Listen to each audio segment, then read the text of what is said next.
ಎಲ್ಲ ವೀಕ್ಷಕರಿಗೆ ನಮಸ್ತೆ. ನೋಡಿ, ಈ ದಿನ ನನ್ನ ಸೊಸೆ ಸ್ಪೆಷಲ್ ದಮ್ ಬಿರಿಯಾನಿ ಮಾಡಿ ತೋರಿಸ್ತಾಳೆ. ನೋಡಿ, ಅದಕ್ಕೆ ಏನೇನು ಸಾಮಗ್ರಿಗಳು ಬೇಕು ಅಂತ ಹೇಳ್ತೇನೆ. ಪುದೀನ ಸೊಪ್ಪು, ಕೊತ್ತಂಬರಿ ಸೊಪ್ಪು, ಚಿಕನ್ ಮತ್ತು ಈರುಳ್ಳಿ ಒಂದು 10 ಅನ್ನು ಹೀಗೆ ಫ್ರೈ ಮಾಡಬೇಕು. ಸಣ್ಣದಾಗಿ ಹೆಚ್ಚಿಟ್ಟುಕೊಂಡು ಎಣ್ಣೆಯಲ್ಲಿ ಫ್ರೈ ಮಾಡಿ ಇಟ್ಕೊಳ್ಬೇಕು. ಡ್ರೈ ಆಗಬೇಕು ತುಂಬ. ಮತ್ತು ನೋಡಿ, ಚಕ್ಕೆ, ಲವಂಗ, ಏಲಕ್ಕಿ, ಅರಶಿನ ಹುಡಿ ಇಷ್ಟೆಲ್ಲ ತಗೊಂಡಿದ್ದಾಳೆ. ಎಣ್ಣೆ ನೋಡಿ, ಈರುಳ್ಳಿ ಫ್ರೈ ಮಾಡಿ ಇಟ್ಕೊಳ್ಬೇಕು. ಹೀಗೆ ಇದನ್ನೆಲ್ಲ ಹೀಗೆ ಹೆಚ್ಚಿಟ್ಕೊಂಡಿದ್ದೇವೆ.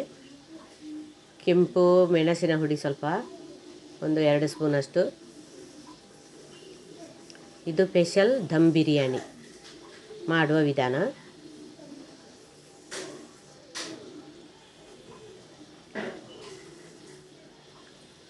ಕೊತ್ತಂಬರಿ ಹುಡಿ ಮತ್ತು ಜೀರಿಗೆ, ಕಾಳು ಮೆಣಸಿನ ಹುಡಿ 3 ಹಾಕಬೇಕು, ಸ್ವಲ್ಪ ಸ್ವಲ್ಪ ಅಂದಾಜು ಮೇಲೆ. ನಂತರ ಇದಕ್ಕೆ ಶುಂಠಿ ಬೆಳ್ಳುಳ್ಳಿ ಪೇಸ್ಟ್ ಕೂಡ ಹಾಕ್ಕೊಳ್ಬೇಕು. ಆಚೆವರೆದು ತಗೊಂಡಿದ್ದೇವೆ ನಾವು ಪುಡಿ. ಮನೆಯಲ್ಲಿ ಕೂಡ ಮಾಡಿಟ್ಕೊಳ್ಬೋದು. ಅದು ಸ್ವಲ್ಪ ಮಾಡಬೇಕಷ್ಟೇ, ಖಾಲಿಯಾಗಿದೆ ಮಾಡಿದ್ದು, ಹಾಗಾಗಿ ಅಂಗಡಿಯಿಂದ ತಗೊಂಡಿದ್ದೇವೆ. ಈಗ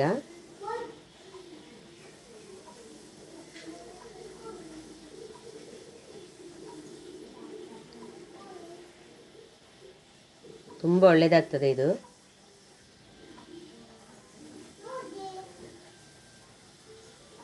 ಕೊತ್ತಂಬರಿ ಹುಡಿ ಮಾತ್ರ ಸ್ವಲ್ಪ ಜಾಸ್ತಿ ತಗೊಳ್ಬೇಕಾಗ್ತದೆ.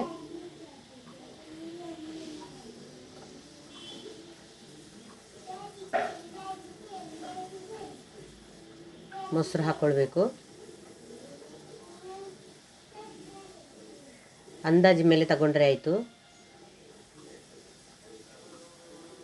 ಹೀಗೆ ಚೆನ್ನಾಗಿ ಕಲಸ್ಕೊಂಡು ಇದಕ್ಕೆ ಚಿಕನ್ ಹಾಕಿ ಸರಿಯಾಗಿ ಮಿಕ್ಸ್ ಮಾಡ್ಕೊಳ್ಬೇಕು. ನಂತರ ಒಂದು ಅರ್ಧ ಗಂಟೆ ಇಡಬೇಕು. ಕೂಡಲೇ ಮಾಡಬಾರ್ದು. ಈಗ ರುಚಿಗೆ ತಕ್ಕಷ್ಟು ಉಪ್ಪು. ಪಲಾವ್ ಎಲೆ ಎಲ್ಲ ಇನ್ನೂ ಬೇಡ, ಚಕ್ಕೆ ಲವಂಗ ಹಾಕಿದರೆ ಸಾಕು. ಮತ್ತು ಬಿರಿಯಾನಿ ಮಸಾಲೆ ಎಲ್ಲ ಬೇಕು ಅಂತಿಲ್ಲ.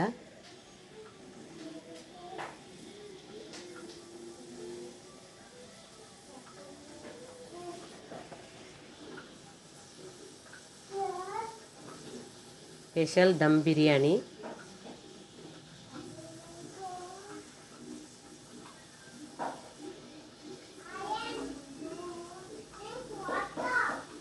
ಶುಂಠಿ ಬೆಳ್ಳುಳ್ಳಿ ಪೇಸ್ಟ್ ಸ್ವಲ್ಪ ಹಾಕ್ಕೊಳ್ಬೇಕು.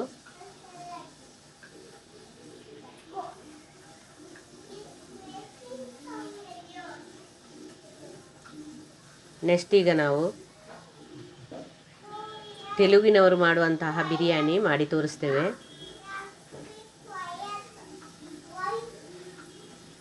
ಅವರು ಬೇರೆ ರೀತಿಯಾಗಿ ಮಾಡೋದು ಅಂತ ಹೇಳಿದರು, ಹಾಗಾಗಿ ಅವರ ಹತ್ರ ಕೂಡ ಒಮ್ಮೆ ಮಾಡಿಸಿ ನಾನು ವಿಡಿಯೋ ಹಾಕ್ತೇನೆ.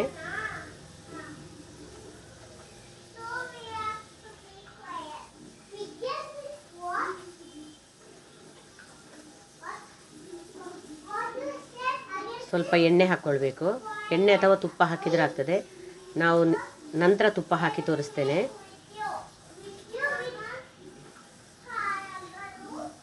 ಒಂದು ಅರ್ಧ ಗಂಟೆ ಈ ಥರ ಚೆನ್ನಾಗಿ ಕಲಸಿ ಮುಚ್ಚಿಡಬೇಕು. ನೋಡಿ, ಇದು ಬಾಸುಮತಿ ರೈಸ್ 3 ಗ್ಲಾಸ್ ಅಷ್ಟು ತಗೊಂಡಿದ್ದೇವೆ. ಇದನ್ನು ಚೆನ್ನಾಗಿ ತೊಳೆದು ನಂತರ ಕುದಿಯುವ ನೀರಿಗೆ ಹಾಕಬೇಕು.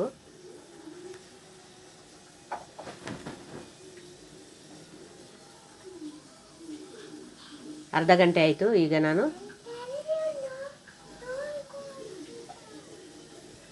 ಚಿಕನಲ್ಲಿ ಆ ಸೈಡಲ್ಲಿ ಬೇಯಲಿಕ್ಕೆ ಇಟ್ಟಿದ್ದೇವೆ, ಈ ಸೈಡ್ ಅನ್ನಕ್ಕೆ ಇಟ್ಟಿದ್ದೇವೆ.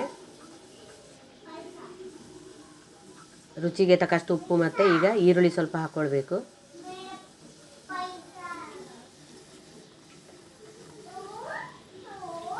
ಪುದೀನ ಸೊಪ್ಪು ಮತ್ತು ಕೊತ್ತಂಬರಿ ಸೊಪ್ಪು ಕೂಡ ಹೀಗೆ ಹಾಕ್ಕೊಳ್ಬೇಕು.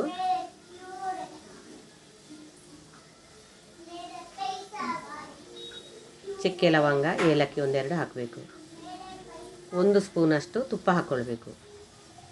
ಅಂದರೆ ರೈಸ್ ಉದುರಾಗಿ ಬರ್ತದೆ. ನೋಡಿ, ಈ ಸೈಡಲ್ಲಿ ನಾವು ಗ್ರೇವಿಯನ್ನು ಬೇಯಲಿಕ್ಕೆ ಇಟ್ಟಿದ್ದೇವೆ.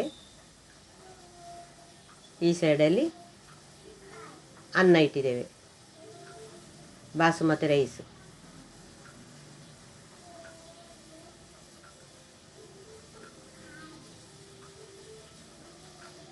ಆಯ್ತು, ಈಗ ಅದನ್ನೆಲ್ಲ ಬಸಿದಾಯಿತು. ಈಗ ನೋಡಿ ದಮ್ ಬಿರಿಯಾನಿ ಹೇಗೆ ಮಾಡೋದು ಅಂತ ತೋರಿಸ್ತೇವೆ. ನೋಡಿ, ಈ ಥರ ಎಲ್ಲ ಚಿಕನನ್ನು ಹೀಗೆ ಹಾಕ್ಕೊಳ್ಬೇಕು ಇಡ್ಲಿ ಪಾತ್ರೆಗೆ, ಅಥವಾ ನಿಮ್ಮಲ್ಲಿ ಬೇರೆ ದೊಡ್ಡ ಪಾತ್ರೆ ಇದ್ದರೂ ಈ ಥರ ಮಾಡ್ಕೊಳ್ಬೋದು. ನೋಡಿ, ಹೀಗೆ ರೈಸ್ ಹಾಕ್ಕೊಳ್ಬೇಕು.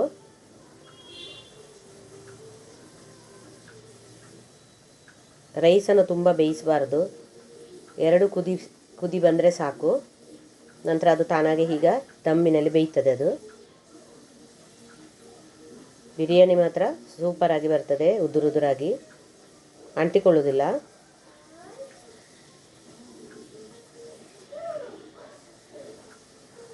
ಚಿಕನಿನ ಗ್ರೇವಿಯನ್ನು ಸ್ವಲ್ಪ ಈ ಥರ ತೆಗೆದಿಟ್ಟುಕೊಂಡು ಹಾಕಬೇಕು. ದ್ರಾಕ್ಷಿ ಗೋಡಂಬಿ ಎಲ್ಲ ಹಾಕೋರು ಹಾಕ್ಕೊಳ್ಬೋದು. ಈ ಥರ ಸ್ವಲ್ಪ ಪುದೀನ ಮತ್ತು ಕೊತ್ತಂಬರಿ ಸೊಪ್ಪು ಹಾಕ್ಕೊಳ್ಬೇಕು. ತುಂಬ ಪುದೀನ ಕೂಡ ಹಾಕ್ಕೊಳ್ಬಾರ್ದು.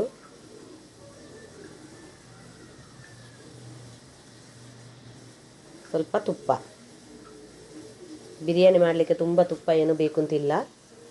ಈ ಥರ ಎಲ್ಲ ಒಂದು 5-6 ಸ್ಪೂನಲ್ಲಿ ಒಳ್ಳೆಯ ಬಿರಿಯಾನಿ ಮಾಡ್ಬೋದು. ನೋಡಿ, ಈಗ ಎಲ್ಲ ಅನ್ನವನ್ನು ಹಾಕಿ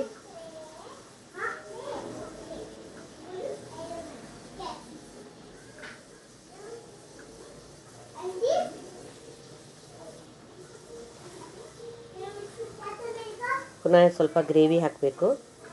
ಮತ್ತು ಈರುಳ್ಳಿ ಫ್ರೈ ಮಾಡಿದ್ದು, ಕೊತ್ತಂಬರಿ ಸೊಪ್ಪು, ಪುದೀನ ಸೊಪ್ಪು, ಕರಿಬೇವಿನ ಸೊಪ್ಪು ಹಾಕಲಿಲ್ಲ.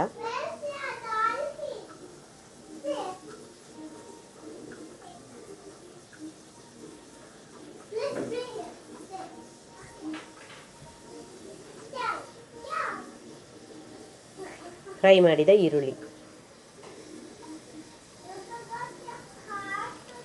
ಇನ್ನು ಸ್ವಲ್ಪ ತುಪ್ಪ,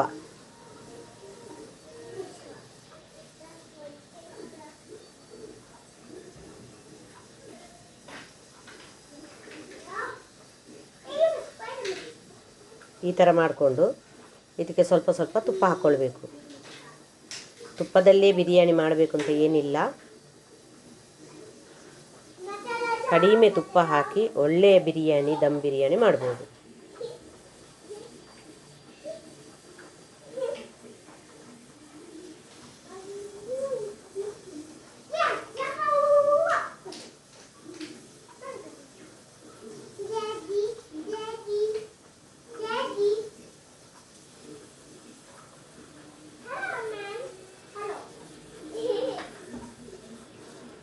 ನೋಡಿ, ಈಗ ದಮ್ ಬರಲಿಕ್ಕೆ ಇಡ್ತೇವೆ.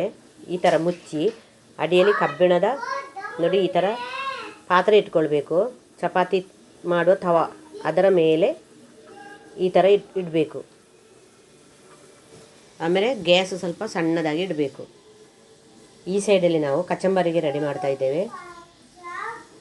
ಸೌತೆಕಾಯಿ ತುರಿದಿಟ್ಟುಕೊಂಡಿದ್ದೇವೆ, ಟೊಮೆಟೊ, ಈರುಳ್ಳಿ, ಹಸಿಮೆಣಸಿನಕಾಯಿ, ಮೊಸರು, ನಂತರ ಸ್ವಲ್ಪ ಉಪ್ಪು ಹಾಕಿದರೆ ಆಯಿತು.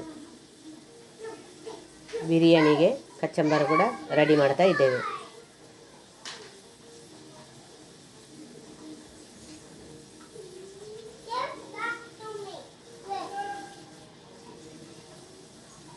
ಎಷ್ಟು ಬೇಕೋ ಅಷ್ಟೇ ನೋಡಿಕೊಂಡು ಹಾಕಿದರೆ ಆಯಿತು ಕಚ್ಚಂಬರಿಗೆ. ಮೊಸರು ಜಾಸ್ತಿ ಇದ್ದರೆ ಇನ್ನೂ ಹಾಕ್ಕೊಳ್ಬೋದು. ರುಚಿಗೆ ತಕ್ಕಷ್ಟು ಉಪ್ಪು.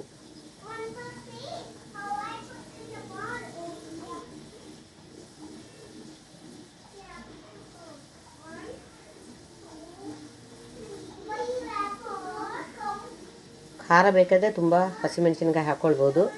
ನಾವು ಸ್ವಲ್ಪ ಹಾಕಿದ್ದೇವೆ ಹಸಿಮೆಣಸಿನಕಾಯಿ. ಬಿರಿಯಾನಿಗೆ ಕೂಡ ಅಷ್ಟೇ, ತುಂಬ ಖಾರ ಮಾಡಲಿಲ್ಲ. ಒಂದು 4 ಅಷ್ಟೇ ನಾವು ಹಸಿಮೆಣಸಿನಕಾಯಿ ಹಾಕಿಕೊಂಡಿದ್ದೇವೆ.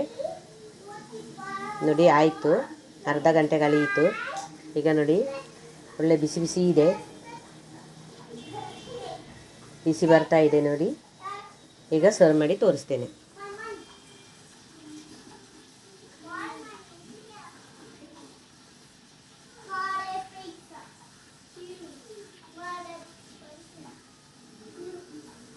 ರುಚಿಕರವಾದ ದಮ್ ಬಿರಿಯಾನಿ